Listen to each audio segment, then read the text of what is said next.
Hey guys, welcome back to the channel. Guess what? I am in Sydney. Yeah, so behind me is the Sydney CBD. And when we come all the way here, you can see the Sydney Harbour Bridge. And when we come all the way here, you can see the Sydney Opera House. Yes, the famous Sydney Opera House. Okay, so today's video is all about international students. Yes, Australia is home to over 200,000 international students. So why do international students choose Australia as their study destination? Of course, Australia is home to some of the top universities. And of course, the number one reason is to come study and work with students from different countries, different cultures, and different background. This video is going to be very detailed, so I'm basically going to take you guys through the process. So if you're watching this video and you want to come and study in Australia 2026, then this video is for you. I'll highly appreciate it if you do not skip any part of this video, because I'm going to share a lot of vital information to you guys. Before we do this deep dive, just know that this video is sponsored by KTM Consulting Group. So KTM Consulting Group is an education and migration consultancy that is based here in Sydney, Australia. So they have branches in Sydney, Melbourne, Canberra, Perth, and also Adelaide, okay? And they keep expanding. And yes, they have branches outside of Australia that also includes Ghana. So if you're watching and you're thinking of coming to study in Australia, go in my description section below. There's a link.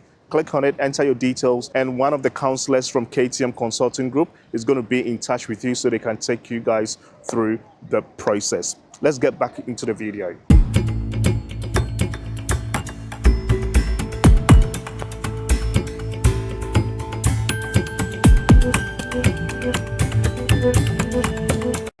Okay, so if you're thinking of coming to study in Australia, you have to go through 4 processes, okay? So the first part is admission, second part is we have something called GS, third part is your visa application, and the fourth part is, hey, if you get a grant, then congratulations, is how to prepare and embark on your journey and living and settling in Australia. All right, so process number 1 is the school admission. So how do you get an admission, or what we call the offer letter, in one of the universities or colleges in Australia? Why you need to do your research. All right, and just take note of this. Most of the universities and colleges in Australia will prefer if you use an agent to do your application. Yeah, so sometimes even if you try doing the application yourself, they'll send you an email stating that you need to use a nominated agent, yeah, to do the application for you. Hence, you can use KTM. Go to the description section below, click on the first link, leave your details, and one of the counselors from KTM is going to be in touch with you. So how do you do your research? So we have 2 government websites that I trust you can use to do your research, all right? Or you can just go to the agency will do everything for you. But in case you want to do the research yourself, there's 2 government websites. So the number 1 is studyinaustralia.gov.au. We also have cricos.education.gov.au. These are Australian government websites you can use to do your research. Let me quickly jump on there so we do 1 or 2 overviews. All right, so this is studyaustralia.gov.au. All right, so this this website will basically give you everything you need to know about studying in Australia. So let's say we're looking for one of the universities, okay, to get admission in one of the universities. What we'll basically do is we come up here, they've got plan your studies. You click here, find a course. So when you click on here, yeah, just come here. So courses, providers, scholarships, careers. We go to providers. Let's say courses. We are coming to study, let's say, our postgraduate. Okay, so I click on postgraduate and this link will pop up. So postgraduate, the provider. So what do you want? A university, TAFE, higher education provider, early course, RTO. So let's say university, higher education provider, TAFE. All right, so we're targeting the higher education sector. Any location. So we want in Australia, so we'll not bother about this one. So in Australia, which states in Australia do you want to go to?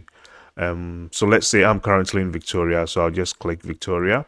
Okay, but you can select all if you want to. So let's say if you want to go to Sydney, NSW, if you want to go to Perth, Western Australia. Okay, if you want to go to South Australia or Adelaide to South Australia, the Northern Territory, you can select everything. All right. Or if you have a particular state in mind, just select that one. Yep, area of study. What do you want to study? So let's say I want to study something in regards to, let's say, education and training. All right, level of study, we want postgraduate. Study mode, full-time. All right, estimated AUD, you can leave this blank, you can go to search.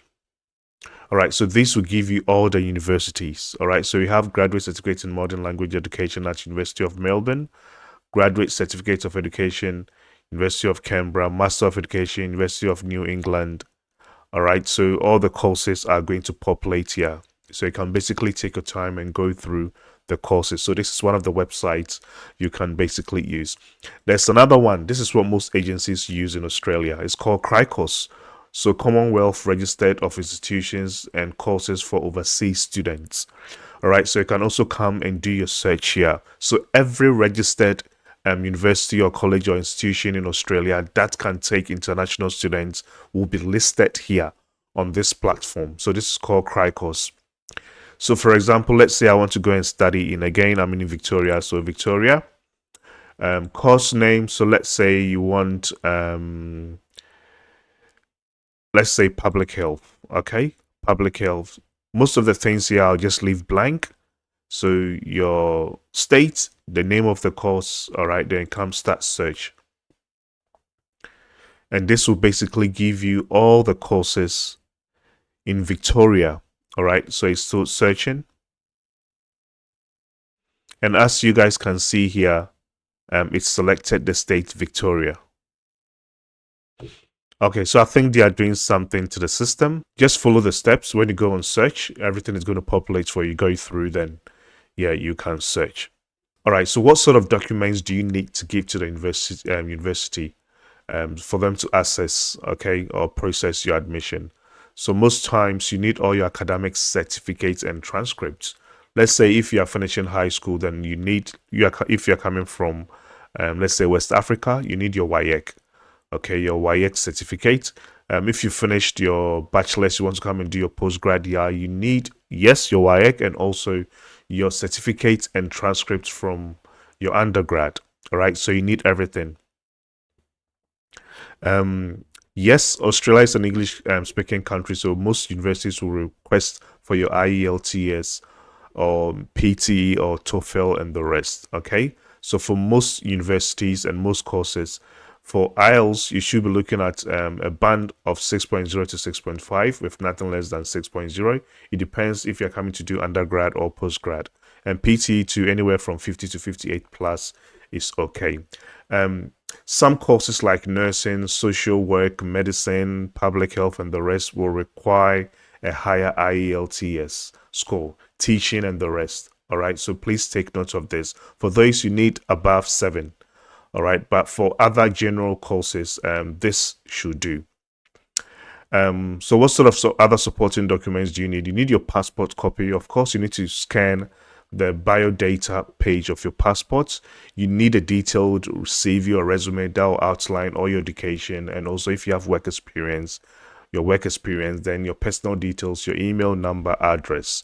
All right, statement of purpose. So why you want to study a course.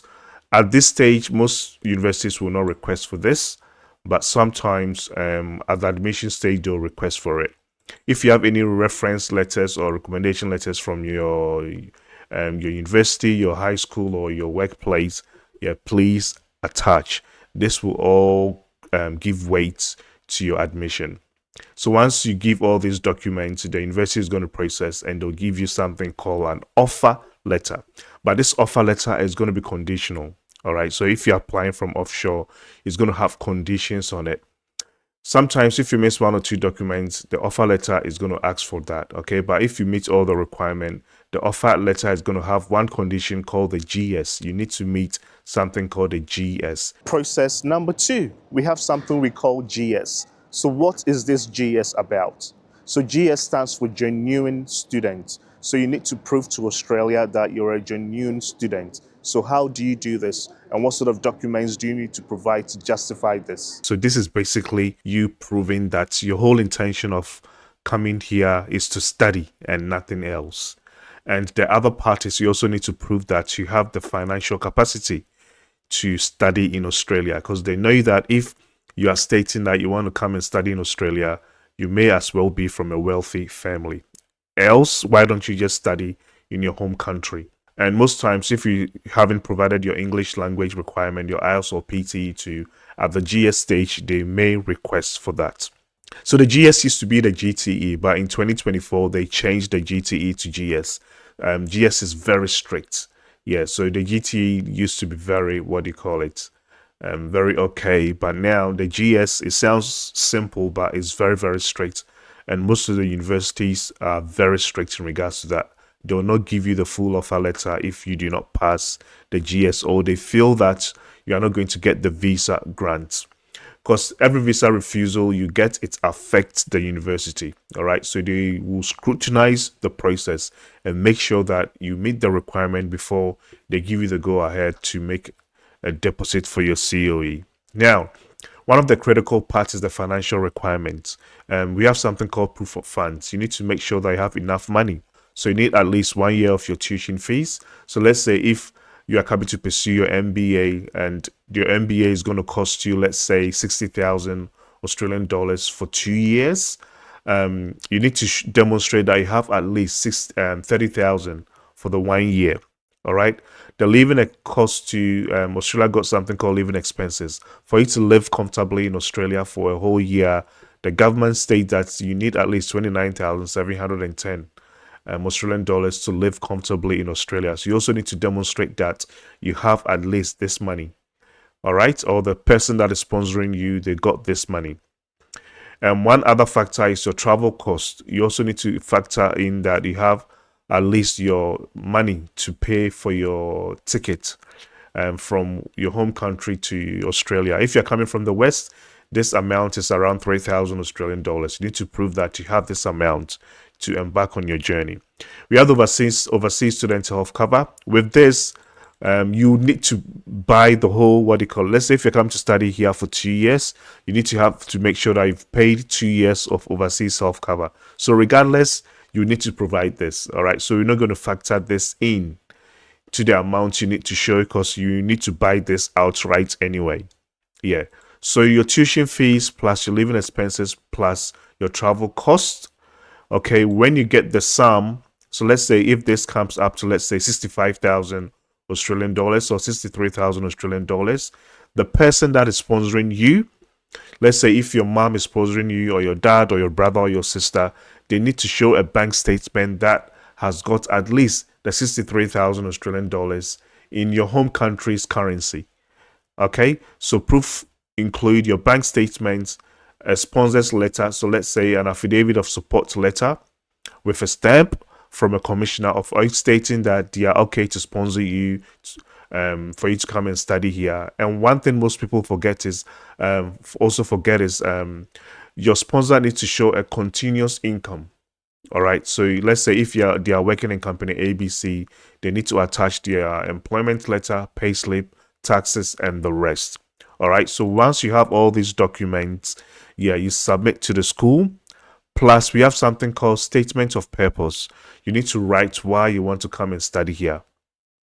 So the statement of purpose should include why you choose Australia, what's that specific course in school, why you chose, let's say, an MBA, and why you chose maybe Charles Darwin University, for example. Okay, how this fits your goals, your career goals.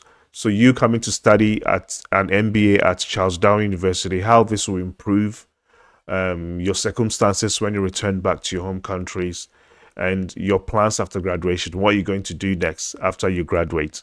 All right, you need to write a statement of purpose and answer all these questions. Guys, do not use ChatGPT. Yeah, most people are using ChatGPT, and ChatGPT is basically giving them the exact same response. So rumor has it that now in Home Affairs, so they have AI detection softwares. Yeah, so if you use ChatGPT, and they compare what you've written and it's the exact same thing as what someone else has also written, your chances are going to be minimal. Try and be genuine and also be unique.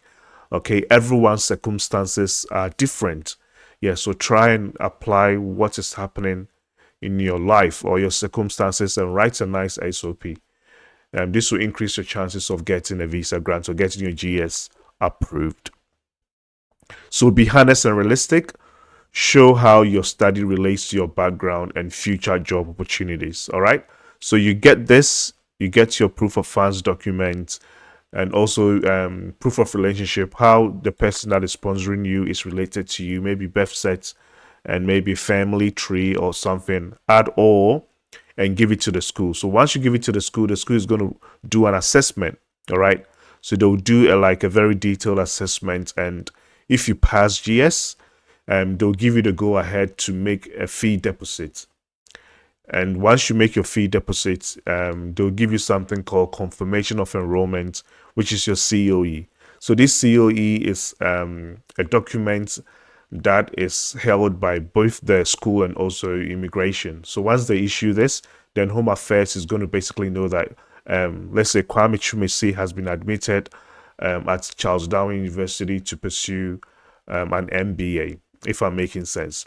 And yes, in Australia, you need to pay at least your first semester's tuition fees from your home country before your school is going to issue you your confirmation of enrollment. This is really, really important. So once you get an approval, you get your COE, then the next step is for you to buy overseas health insurance cover. Then we move on to your visa application. That will be process number 3. So process number 3, your visa application. How do you apply for your visa, and what are the sort of documents you need to provide when applying for your visa for Australia? So if you are using an agency, the agency should have an in-house migration agent, registered migration agent that will lodge your student visa application for you. If you choose to lodge it yourself too, yes, you can lodge your student visa application. And before I do this part, please know that I'm not yet a registered migration agent, so please use any advice here as general advice only. Again, I highly recommend you contact KTM Consulting Group so they can help you with the process. All right, so once you have your COE, congratulations. Now it's time to apply for your visa. You getting your COE doesn't mean you get your visa granted. All right, so just to also point this clear. So COE is different. Your visa application too needs to be very, very strong and clear to improve or to increase your chances of getting your visa granted. In case you choose to do it yourself, just go to imi.homeaffairs.gov.au and create something we call an IMI account. Then you can lodge your application through your IMI account. If you are using an agency too, the agency should have an agency account whereby they'll be able to lodge your student visa on behalf of you. So what are some of the documents that are required? Again, please use this as general advice only. So of course, you need your COE, your passport data page, your genuine student statement, your SOP, including your proof of funds. Of course, the bank statement, sponsors letters, payslip, taxes, and the rest. Your English test results, your IELTS or PTE, and the rest. Your overseas student health cover. All right, you need to also upload your certificate of overseas student health cover, all your academic transcripts and certificates, your birth cert and family information if applicable. All documents should be clear in English and certified where required. If your documents are not in English, please make sure you translate all your documents in English with a translation stamp. So you keep the original and the translated version, then upload all your documents onto your IMI account. And the VAC, the visa application charge or cost, for most countries is 2,000 Australian dollars. I think it's cheaper for those that are in the Pacific Islands like Fiji and the rest, PNG. I think it's cheaper. But if you are coming from the West, or for most countries, you'll be looking around 2,000 Australian dollars. But at the time of application, they are going to charge you extra 1.4% visa fee. Okay, so that's going to add $28 to the 2,000. So you'll be looking around $2,028 to lodge your student visa application fee as of 2025. In case you are bringing your dependent to, is going to be an extra cost. Okay, so I made this video for a single applicant. Visa processing times will be different from your country of passport and also the sort of sector you are applying for. So of course we have the VET, the English sector, the higher education sector, and the rest. All right, so processing usually takes anywhere from 4 to 8 weeks to process, sometimes more if they are doing further checks. Okay, so anywhere from 4 to 8 weeks depending on the country and how you complete your documents and how complete your documents are. So during your visa application, okay, the department might ask for extra documents. You have to go do your biometrics. Most countries, so you have to do your health examinations. All right, please put this at the back of your head. Health and character checks. You have to complete your health examination, make sure everything checks, and sometimes they'll ask you to provide a police certificate from your from your home country, this to prove that you have a good character. Now, if your visa is granted, congratulations. They are going to email your visa to either your agency or to yourself. All right, so you're going to get a visa grant notice. Australia uses an e-system, so there's not going to be any stamp in your visa, but you get a visa grant or refusal notice in your email. So they're going to send that. So let's say you get a visa grant, you get your visa grant number, start and end dates, and the conditions on your visa. So again, if everything checks and you've make sure you've justified everything clearly, your chances of getting a visa grant should be really high. All right, so you can just give it a try. In case you get a refusal to, they're going to tell you the reason why they refused your visa, and you can maybe try again, or take it from there. I always recommend you use an agency because they've got experience and they know what the Home Affairs will be looking for, what the visa case officer will be looking for. So it's always good to use a registered migration agent to help you with this part. And process number 4. So if you get to process number 4, then that means your visa has been granted. Congratulations, guys. So how do you settle in Australia? So at this stage, you need to think of how you basically get your accommodation. And once you get into Australia, how you get your first job, you get your bank card, you get your SIM card. So I'll basically take you guys through how you can settle in Australia smoothly when you travel as an international student. So before you travel, book your flights. Make sure you get here at least 1 week, 2 weeks, 3 weeks to Australia so you can settle in properly. When you are traveling, okay, make sure you have your visa grant notice, you print it out. All right, you print it out, you put it in a nice folder. Also print your COE out. If you have your health cover, just print it out. Emergency contact details and accommodation details, so just print all this out, have it in your folder so it's easy. Before you get into Australia, they're going to give you something called a card, incoming passenger card. Make sure you declare everything honestly so you don't get into trouble when you get into immigration, you get to the airport in Australia. Once you arrive here I'm pretty sure, at this stage, you already know where you're going to live, okay? So if you are going to live on campus, your campus will maybe get someone to welcome you at the airport.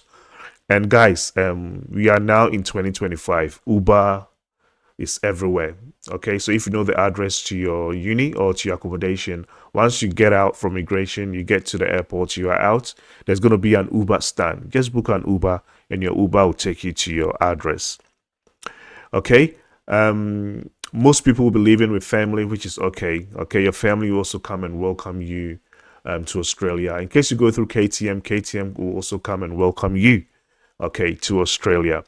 In case you're looking for an accommodation, okay, you don't find any accommodation, looking for an accommodation, you can always use Amber Student. I'm a referral partner with Amber Student. I'll leave this link in the description section below. Just click on it, okay, and check Amber's website. And maybe you find something closer to your university or college. So once you settle in, make sure you get something called your tax file number. So TFN, you need to get that so you can get jobs, okay? Without your TFN, no employer in Australia will give you a job to do. You need to open your own bank account. We have Commonwealth Bank, ANZ, Westpac, or NAB, we also have a lot. Okay, HSBC and the rest. You also need to get your SIM card. So the popular telcos we have here, we have the Telstra, Optus, Vodafone. These are the main providers. We also have other providers that uses these sort of telcos. Attending your orientation, what do you call it? At your university, the university is going to give you all the info you need to know. And hey, welcome to Australia. All right. In case you use KTM, KTM will make sure they take care of you. They'll even assist you in regards to getting a job when you arrive safely in Australia. When you start work, just know that there's going to be a working condition on your visa. You can only work up to 48 hours per fortnight. If you are doing something in research, then you don't have any restrictions. You can work unlimitedly, but if you are doing like coursework or undergrad, it's around 48 hours per fortnight during study periods when you are going to class. But during uni breaks, you can work unlimitedly. And make sure you adjust into the the Australian culture easily. See, when you get in, trust me, you're going to get culture shock. Yeah, I basically went through that. But what basically helped me was when I was studying, I got myself involved in the community, and that really helped me. So I was living in Bankstown while studying at University of Western Sydney, and I got myself in the Bankstown Council. They even helped, I did even a student exchange in Japan, and the council basically paid for everything. I was good at playing music and also dancing, and there was an organization called TAP, Talent Advancement Program. I also got myself in that, and that basically helped me. Because see, you are here, you are studying, how you used to live back home is going to be different, and as an international student, you'll not just be studying, okay? You'll be working whilst you study. Yeah, so all these can sometimes, you need time to go through. Yeah, sometimes for the first couple of weeks, you'll be like, oh my God, what is happening? What are you doing here? But it's normal. You just need a bit of time to go through the system, all right? If you have other international students, to try and connect with them from your home country, try and connect with them.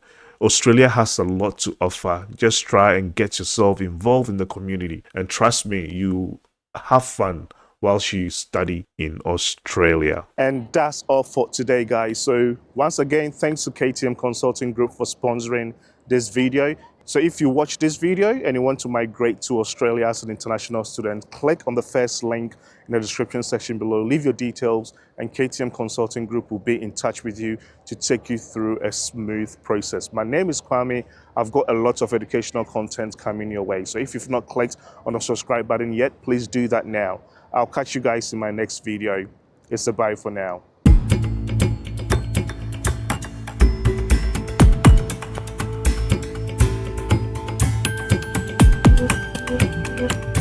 Thank you.